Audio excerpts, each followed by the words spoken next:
தெரியுற இந்த 5 பிக்சர்ல இருந்து ஒரு பிக்சர் சூஸ் பண்ணுங்க. உங்க கோப்பிங் மெக்கானிசம் உங்களை பத்தி என்ன சொல்லுதுன்னு பார்க்கலாம். நீங்க ஏ சூஸ் பண்ணிருந்தீங்கன்னா நீங்க டிஸ்ட்ராக்ஷன் எக்ஸ்பர்ட். நீங்க ஸ்ட்ரெஸ்ஸா ஃபீல் பண்ணும்போது அதை அவாய்ட் பண்றதுக்காக போன்ல மணிக்கணக்கா ஸ்க்ரோல் பண்ணுவீங்க. நீங்க ப்ராப்ளம் எவ்வளவு தள்ளி போட்டாலும் உங்க பிரெயின் அதை ஃபேஸ் பண்ண சொல்லி உறுத்தும். நீங்க அவாய்ட் பண்றதுனால ப்ராப்ளம் மறைஞ்சு போகாது. நெக்ஸ்ட் டைம் உங்களுக்கு ஸ்க்ரோல் பண்ணணும்னு தோணும்போது ஒரு 5 மினிட்ஸ் உங்களுக்கு என்ன விஷயம் ரொம்ப ஸ்ட்ரெஸ்ஃபுல்லா இருக்கு அப்படின்னு ரிஃப்ளெக்ட் பண்ணி பாருங்க. நீங்க பி சூஸ் பண்ணீங்கன்னா you are an over thinker. இப்படி நடந்துருமோ அப்படி நடந்துருமோ நைட் ஃபுல்லா டிஃபரெண்ட் பாசிபிலிட்டிஸ் யோசிச்சு இல்லாத ப்ராப்ளம்ஸ் கிரியேட் பண்ணுவீங்க. நீங்க டீடைல்ஸ்க்கு நிறைய அட்டென்ஷன் கொடுத்து எல்லா சிச்சுவேஷன்ஸ்க்கும் ப்ரிப்பேர்டா இருக்கணும்னு நினைப்பீங்க. உங்க பிரெயின் ஓவர் டைம் ஒர்க் பண்ணி ப்ராப்ளம் சால்வ் பண்ணும். இது உங்க பிரெயினுக்கு ஒரு சென்ஸ் ஆஃப் கண்ட்ரோல் தரும்.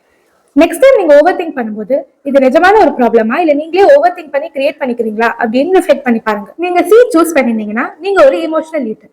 உங்க எமோஷன்ஸ் அவாய்ட் பண்ண சாப்பாடு ஒரு கோப்பிங் மெக்கானிசமா யூஸ் பண்ணுவீங்க. ஃபுட் உங்களுக்கு ஒரு நாஸ்டாலஜிக் ஃபீலிங் அண்ட் ஒரு கம்ஃபர்ட் தரும். நீங்க எமோஷன்ஸ் எக்ஸ்பிரஸ் பண்ண கஷ்டப்படலாம். இதனால எமோஷனல் ஈட்டிங் ஒரு பெட்டர் சொல்யூஷனா தெரியும். ஆனா எமோஷன்ஸ் ஃபுட் இல்ல, அதை ஃபீல் பண்ணி ப்ராசஸ் பண்ணணும். நெக்ஸ்ட் டைம் இந்த மாதிரி சிச்சுவேஷன்ஸ் வரும்போது உங்களுக்கு நிஜமாவே பசி எடுக்குதா இல்லாட்டி எமோஷன்ஸ் அவாய்ட் பண்ண சாப்பிடுறீங்களான்னு ரிஃப்ளெக்ட் பண்ணி பாருங்க.